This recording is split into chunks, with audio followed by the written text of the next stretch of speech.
Agora nós vamos estudar um importante dispositivo para a entrada de dados, que é o teclado, tá?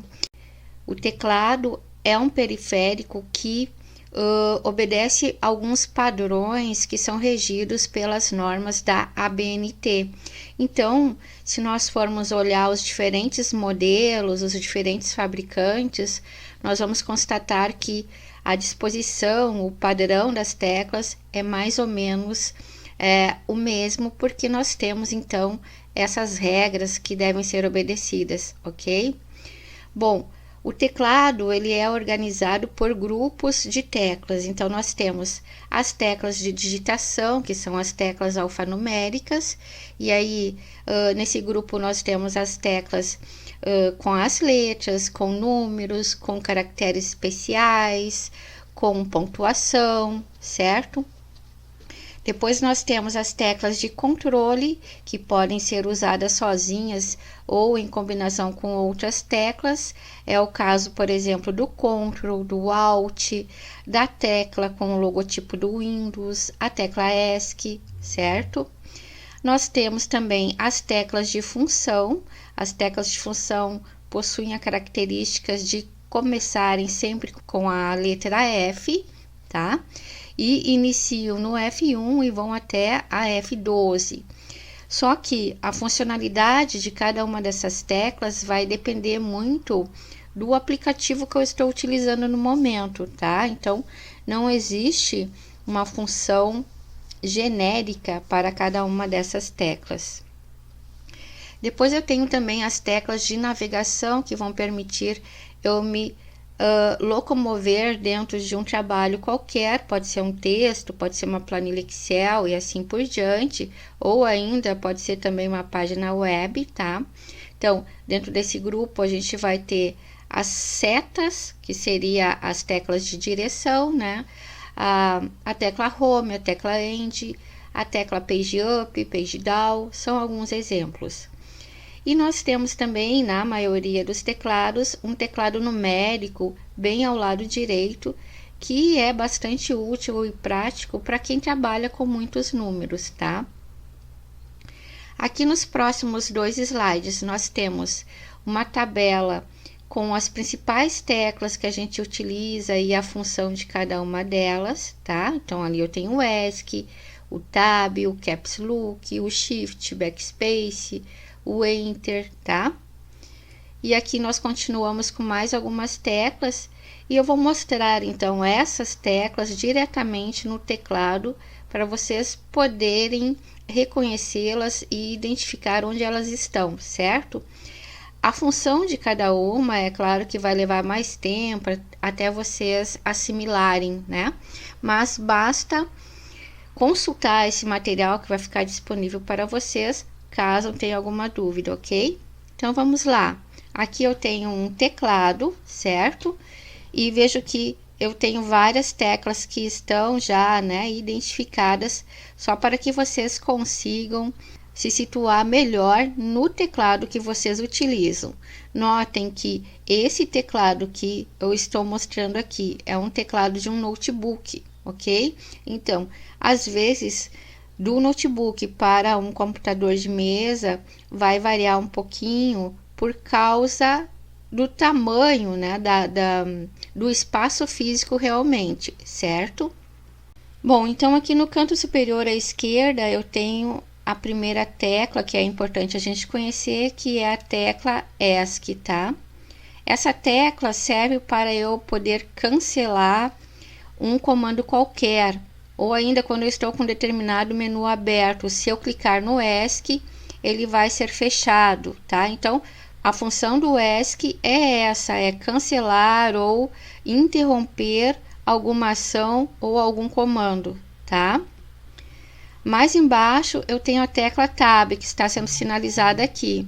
A tecla Tab não possui um nome escrito, mas ela é representada por essas duas setas em direção opostas, tá? E para que serve o Tab? O Tab é bastante útil quando eu estou trabalhando com um texto para efetuar alguma indentação, que a gente vai ver posteriormente, tá? Ou ainda quando eu preciso me movimentar entre células dentro de uma tabela, tá? Então, é basicamente essa a função do tab, ok? Na sequência, aqui um pouco mais abaixo, eu tenho a tecla fixa.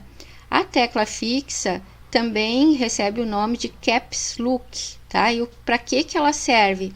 Ela serve para eu poder digitar o texto em letras maiúsculas. Então, quando o Caps Lock está acionado, todo o texto que eu for digitar vai sair em letras maiúsculas, ok? Na sequência, um pouco mais abaixo, eu tenho a tecla Shift, que também não possui o nome descrito na maioria das vezes, mas é simbolizada por esse sinal, essa seta virada para cima, tá? E notem que a tecla Shift eu vou encontrar no lado esquerdo do teclado e também aqui no lado direito. Por quê? Para facilitar a sua utilização, nada mais do que isso, ok? Embaixo eu tenho a tecla Ctrl, tá? A tecla Ctrl também eu vou encontrar nos dois lados, no lado esquerdo do teclado e aqui no lado direito, tá?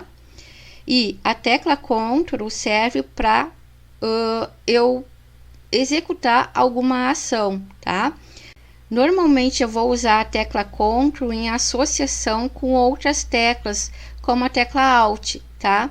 Que também é uma tecla de ação para execução de alguma ação, ok? O Shift eu acabei não falando, mas a intenção, o objetivo da tecla Shift é eu poder utilizar a primeira letra maiúscula, por exemplo, tá? Então, vamos supor, estamos digitando um texto, iniciei uma nova linha, quero começar com a letra maiúscula, que é o correto, certo? Pressiono o Shift e pressiono a tecla correspondente, ela vai sair em maiúscula. O Shift serve também para eu acionar os sinais que estão acima na tecla. Notem, algumas teclas, deixa eu aproximar aqui um pouquinho o zoom. Note que algumas teclas possuem dois sinais, né? Normalmente, quando eu utilizo a tecla, o que acontece? O padrão, o default, é o sinal de baixo. Então, se eu clicar nessa tecla aqui, eu vou ter a vírgula. Se eu clicar aqui, eu vou ter o ponto e assim por diante. Agora, se eu quiser, em vez do ponto, esse sinal aqui, que é o maior, né? O que eu tenho que fazer então? Pressionar o Shift, deixar ele pressionado e depois clicar no sinal. A mesma coisa seria essa tecla aqui. Vejo que aqui eu tenho dois acentos. Eu tenho um acento circunflexo, né, em cima, e o tio embaixo. Se eu estou escrevendo uma palavra, você, por exemplo, como é que eu aciono o acento circunflexo? Então, antes de digitar a letra E, eu vou pressionar o Shift, vou clicar nessa tecla aqui para ela adicionar o acento circunflexo. A gente vai notar que não vai aparecer nada no nosso texto, mas é assim mesmo. E aí, na sequência, eu clico na letra E. E aí vai aparecer o E com acento circunflexo, tá? Então, isso vale para qualquer uma dessas teclas onde eu tenho dois sinais disponíveis.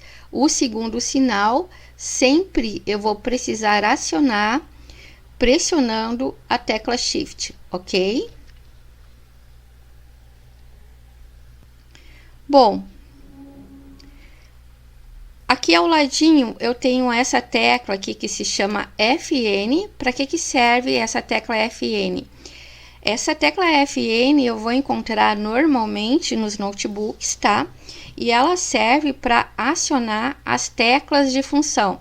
Aqui em cima eu tenho o grupo de teclas de função que eu tinha comentado anteriormente. Então, vejam, começa aqui na F1 e vai até a F12, certo? O que acontece? Vocês podem notar que nesse meu teclado, as funções são o segundo elemento da tecla, tá? Então, para eu acionar a função correspondente, por exemplo, vamos supor que eu quero acionar o F2. Aí eu tenho que fazer o quê? Tenho que vir aqui, pressionar o FN e depois vou clicar, né, na tecla correspondente da função que eu desejo, ok? Vocês vão notar também que essas teclas de função, né, elas possuem alguns símbolos um pouquinho diferentes. Esses símbolos, eles variam bastante de teclado para teclado, de fornecedor, né, de fabricante, na verdade, para fabricante, tá? Mas, por exemplo, existem alguns símbolos que são bem interessantes da gente utilizar. Aqui no F2, por exemplo, eu tenho um símbolo, eu sei que tá ruim de ver na imagem, mas o símbolo é de um alto-falante. Então, se eu clicar nessa tecla sem a utilização do FN, ela vai executar essa funcionalidade que seria diminuir o volume. Já que nessa outra tecla ao lado, a funcionalidade seria aumentar o volume. Na F1 seria deixar sem volume algum, tá? E assim por diante. Então, essas teclas, dependendo do aplicativo que eu estou utilizando e também dependendo do modelo, né, do fabricante, elas vão ter funcionalidades diferentes, tanto se eu utilizar o primeiro ou o segundo recurso de cada tecla, tá? Para que esse vídeo não fique muito extenso, eu vou interromper ele agora e a gente continua falando sobre o teclado no vídeo seguinte, certo?